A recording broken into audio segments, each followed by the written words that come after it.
invest in the development and tackle the growing challenge. This is supported by the United States and many other countries as well. Next, we're launching a new era of technological cooperation between the United States and Kenya. That means new partnerships with industry, artificial intelligence, semiconductors, and cybersecurity. New initiatives to expand affordable internet all across East Africa. New education programs that bring Kenyan students to the United States to study in the STEM fields. And I'm proud to announce that I'm working with Congress to make Kenya the first country in Africa to receive funding through the CHIPS and Science Act, which has served us well. This funding will link their supply chain to the United States and to our partners, and spur innovation that extends from Silicon Valley in California to Silicon Savannah in Kenya, which, by the way, is already a $1 billion tech hub. Already a $1 billion tech hub. Finally, we're ensuring democracy delivers for our people. That includes Kenya's diaspora community here in the United States. 2 years ago, the nation's first black vice president, President Kamala Harris, launched the nation's first presidential advisory council on African diaspora engagement. Today, we're building on her work to strengthen long-standing bonds between our people. I also want to thank you, Mr. President, for taking action to implement the long-awaited public benefits organization, which provides historic protections for civil society and NGOs all across Kenya. Like you, I believe the future is going to be won by countries that have unleashed the full potential of the population, including civil society, women, and young people. I look forward to working together to implement this act and jumpstart the anti-corruption reforms that our democratic values define our nation together. Now, let me close with this. Taken together, these are responsibilities Kenya and America must meet in the years ahead. Meet together as partners for security, for prosperity, for innovation, and most importantly, for democracy. But I know these responsibilities will weigh the best of us.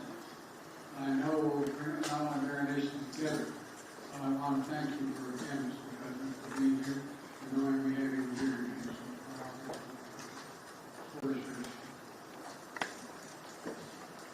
Thank you, Mr. President, and I want to, in a very, very sincere way, thank you, Mr. President, for inviting me to make this visit to the United States. On behalf of the people and government of Kenya, I also take this opportunity to express my deep gratitude for the warm welcome we have received on arrival and the excellent hospitality of the American people.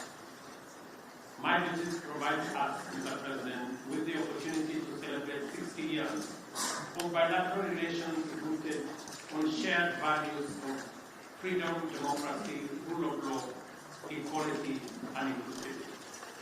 My visit takes place at a time when democracy is perceived to be retreating worldwide.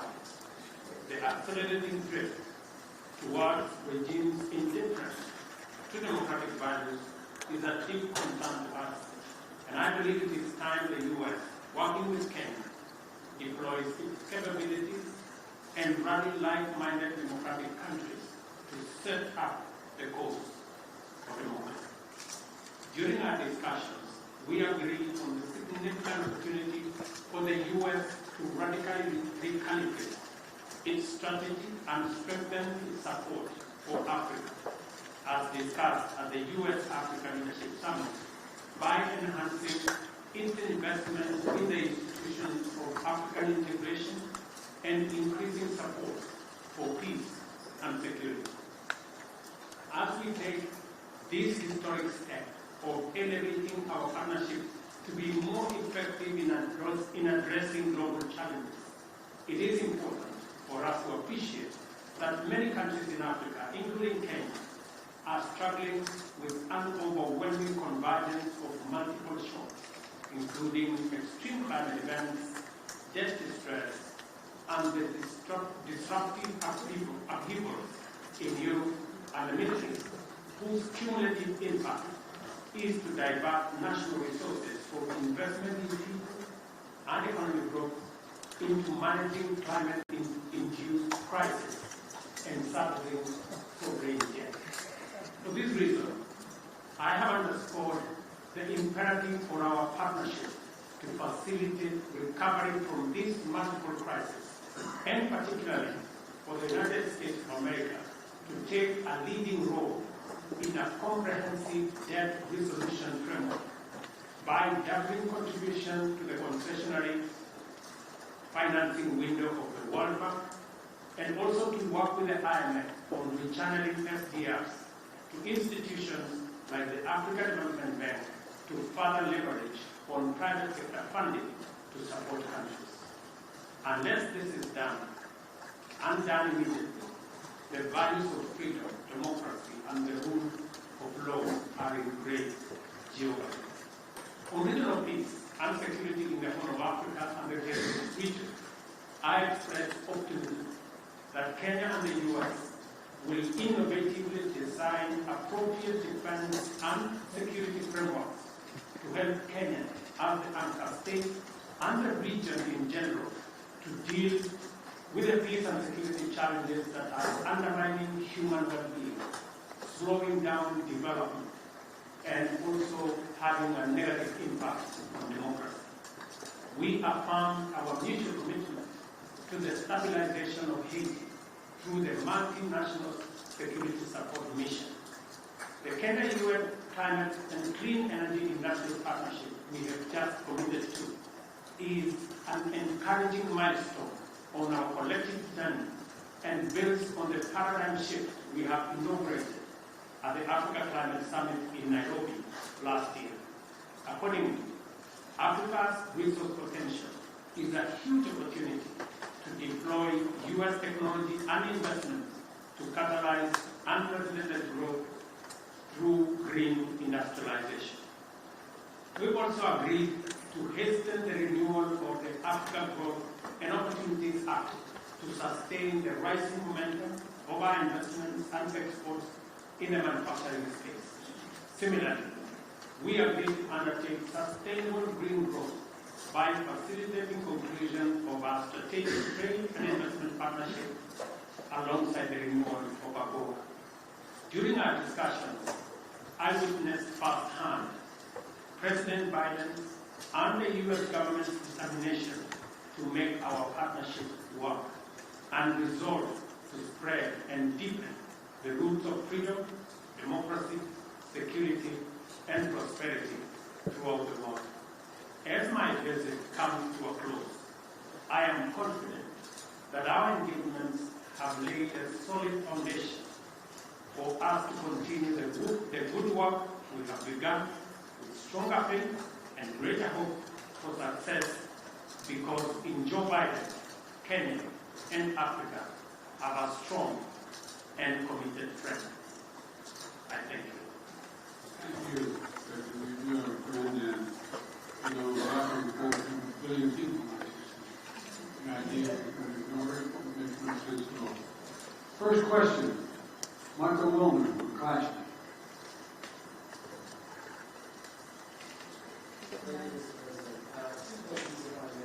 No, one.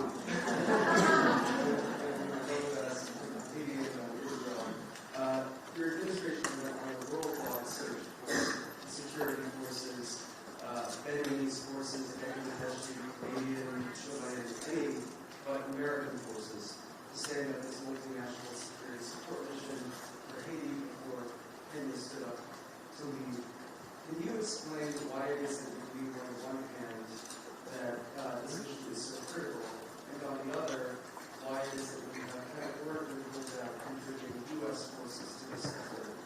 Is it your goal to keep back these things or to continue on Israel? Does the United States... I'll answer your question. The question with regard to Haiti is, we concluded that for the United States to deploy forces in the hemisphere just raises all kinds of questions that can be easily misrepresented about what we're trying to do, and be able to be used by those who disagree with us and against the interest of Haiti and the United States.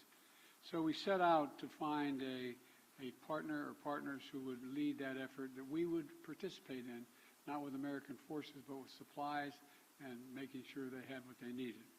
And so, I'm very grateful for President Ruto's leadership here. multinational effort, but Kenya's willingness to really lead this matters. You're not the only country, but you're leading this effort. And there's going to be U.S. forces, none on the ground, but we're going to supply logistics, intelligence, and equipment. Matter of fact, some equipment has already arrived. And Kenya is stepping up with police, and other countries plan to do as well. The United States is going to support the collective effort here. And of course, Kenya won't be going it alone. We're working with Congress to provide $300 million to MSS mission and an additional $60 million for equipment assistance. And we've received and are continuing to bring major contributions from other partners in as well. President Ruto and I agree that Haitian people deserve better. They deserve peace and security, and I thank him for taking on this responsibility, but we have his back and we're there all the way. I do have a question for you, President Ruto, but before I do, I do very briefly have a question on whether the United States has any evidence at all that would substantiate the ICC prosecutors' specific allegations against Israeli leaders that they are using starvation as a tactic of war in Gaza, or exculpatory evidence for that matter, and if you would commit to releasing that information before any potential issuance of ICC arrest warrants. And President Ruto, the mission that Kenya is about to lead in Haiti is obviously a support mission that is well known, but the fact is that Haiti's national police have been internationally funded and trained for some time, and nevertheless have obviously failed to beat back these gangs. Will Kenyan forces in partnership with the MSS be out front in the fight against these gangs, or will they be a static force behind the HNP? And are you concerned about casualties among the Kenyan forces? Thank you very much. Kenya believes that the responsibility of peace and security anywhere in the world, including in Haiti, is the collective responsibility of all nations and all peoples who believe in freedom, self-determination, democracy, and justice. And it is the reason why Kenya took up this responsibility, because we have been participating in peacemaking, and we have been participating in peacekeeping over the last 40 years in 47 countries, including very difficult neighborhoods like what we're going to face in Haiti. We are going to take up that responsibility alongside the Haiti police, and we have clear modus operandi, how we are going to relate with the situation on the ground that has been agreed under the United Nations framework. So we are looking forward to this deployment because we believe that the women and children in Haiti deserve peace like all other women and children and people around the world. Look, we made my position known on ICC. You guys never keep the deal, but that's okay. We've made our position clear on the ICC. We don't recognize the jurisdiction of ICC the way it's being exercised, and it's that simple. We don't think there's an equivalence between what Israel did and what Hamas did. Okay, next. Do I ask the next question as well? Let me ask Ayub Abdikadir from Kenya for the next question. Is Ayub? Oh yeah, Ayub. Thank you, Mr. President. Thank you. One question, and this is on Haiti. President Biden, Kenya is rather doing the heavy lifting in a turbulent region, Somalia, South Sudan, the Democratic Republic of the Congo. Washington, as you have mentioned, has committed millions of dollars for the cause in Haiti. Isn't it ironic that while America is ending its forever wars in Afghanistan, the latest in 2021, under your leadership, when you withdrew troops from Kabul, and that you are committing Kenya to another foreign wars 12,000 kilometers away from Nairobi? I mean, why the discrepancy, why the dichotomy? while you are ending your forever wars, overseas wars, yet you are committing Kenya to Haiti. Can you explain that? Very easily. There's a reason why Afghanistan has been known as the graveyard of empires.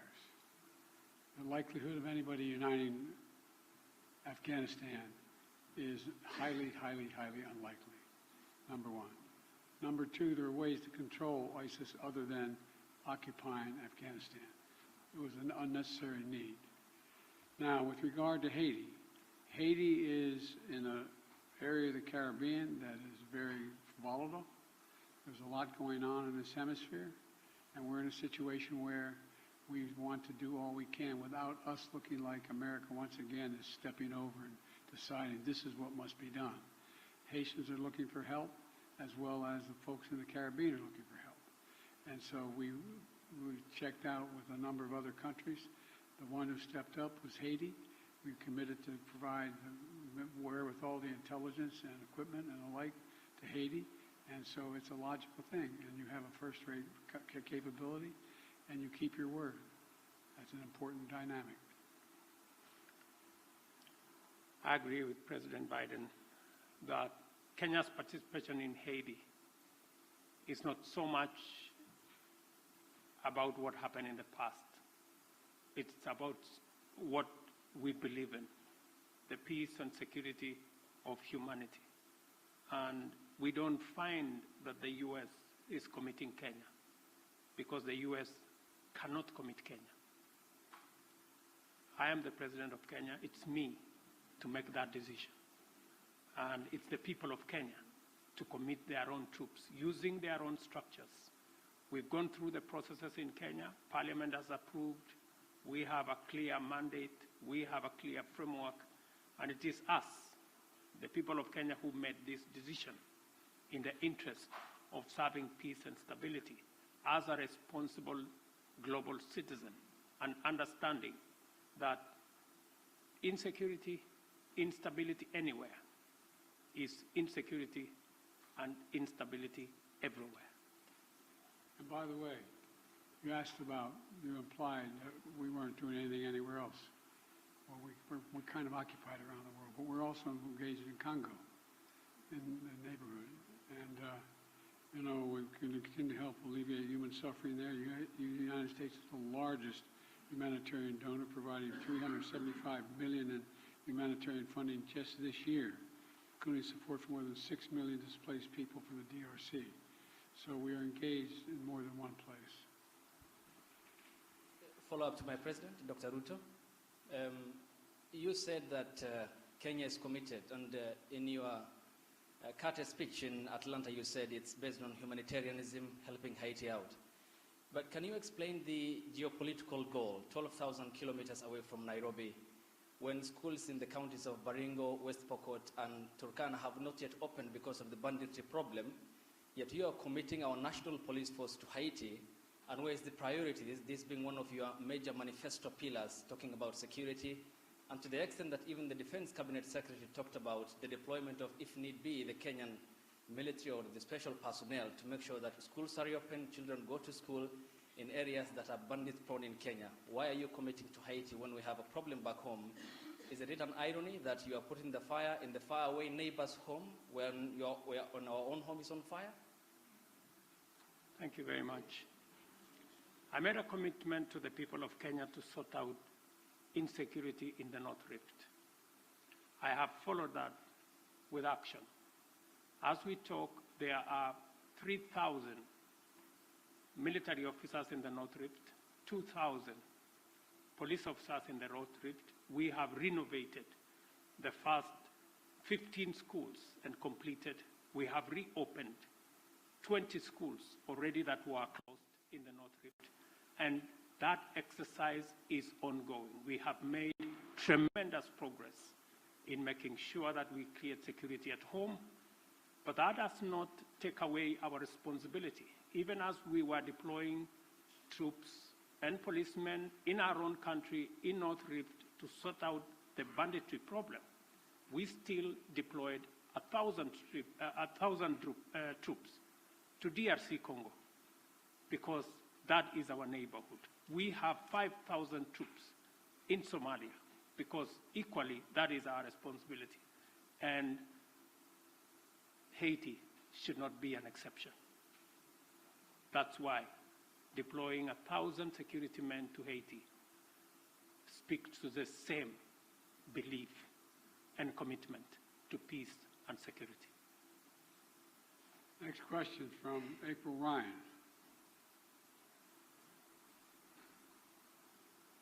Mr. President, President Biden, President Ruto, thank you. First of all, when you talk about Haiti, President Ruto, you said Haiti is a collective responsibility for all nations. And for you, Mr. President, President Biden, President Ruto, do you believe that these nations can break the back of this militia that has gripped the nation there? And also, when it comes to Congo, thank you, Mr. President, for bringing up what the United States is doing for the Congo, especially as that flag was behind you at Morehouse. Mr. President, could you tell me what the African Union is doing, as well as Kenya is doing, when it comes to the humanitarian crisis in the Congo? Thank you. What was my question? Sir, your question was Haiti. Can the United States and Kenya, or the nations collectively, break the backs of this coordinated militia that has the grips of the nation? That nation. Thank you. Yes.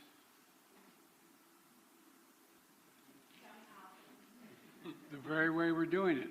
We're not talking about a 1,000-person army that's made up of trained persons.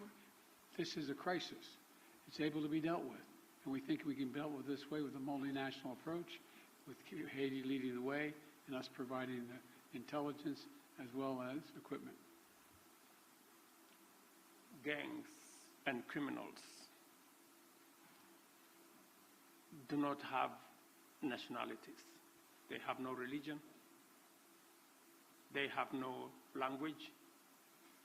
Their language is one. To deal with them firmly, decisively, within the parameters of the law.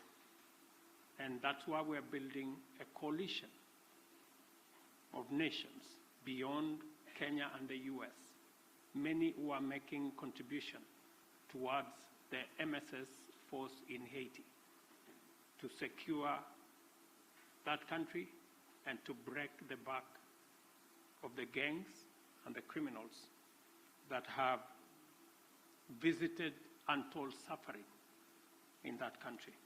On DRC, the AU, the East African Community, and Kenya are seized with that matter. I've just told you that Kenya had 1,000 troops in Haiti. We now have another 800, not in Haiti, but in DRC. We now have another 800 troops from SADC. We are going to be having a meeting of the East African Community. I did send my my foreign minister to Kinshasa. They had a conversation. And shortly, we will be looking at how to begin the dialogue process under the Nairobi process, because we believe there is no military solution to what is going on in DRC, but instead, dialogue should be able to give us the necessary momentum and outcomes that would sell the matters in Eastern DRC. So both the AU, the East African Community, and Kenya as a country are seized of that matter. We know that the humanitarian crisis in Eastern DRC has displaced close to 7 million people.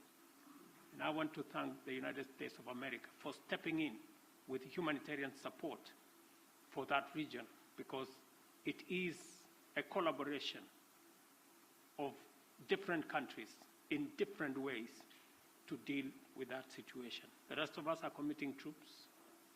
We are committing deploying our infrastructure to facilitate the resolution of the matters in DRC.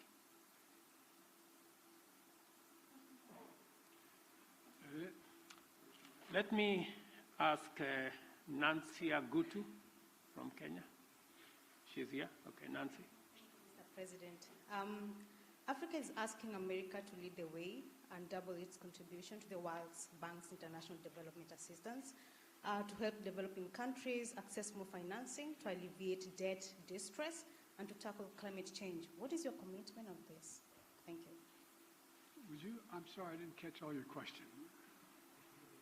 Sorry, I'm saying Africa is asking America to lead the way and double its contribution to the World Bank's international development assistance to help developing countries to access financing to alleviate debt distress and to tackle climate change. What is your commitment on this?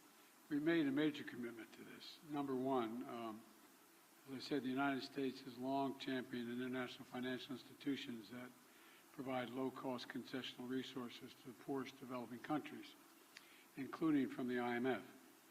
To that end, my administration helped design and establish the IMF's new initiative that provides low-cost funding for countries that are taking steps to enhance their resilience.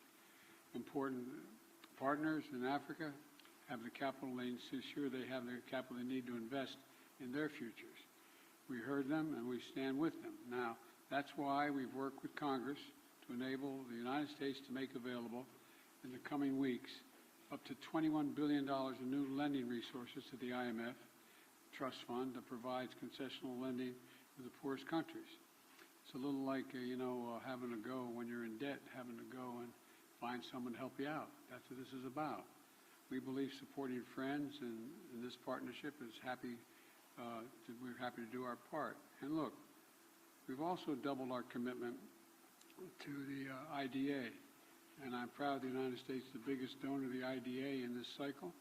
I'm proud to be working alongside with Kenya to support robust financing and policy package that are going to help the most vulnerable countries address their investment needs. There's debt and there's growth. And you got to deal with the debt before you deal with the growth. And so we're trying to use international lending organizations to be able to provide that capability so people can grow. That's what it's about. Will you allow Ukraine to strike the sky? Whoa!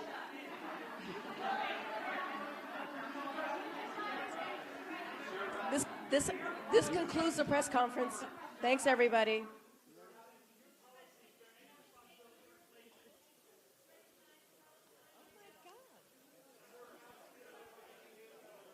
Thanks, you, everybody. This concludes the press conference. Thank you. Thanks, everybody.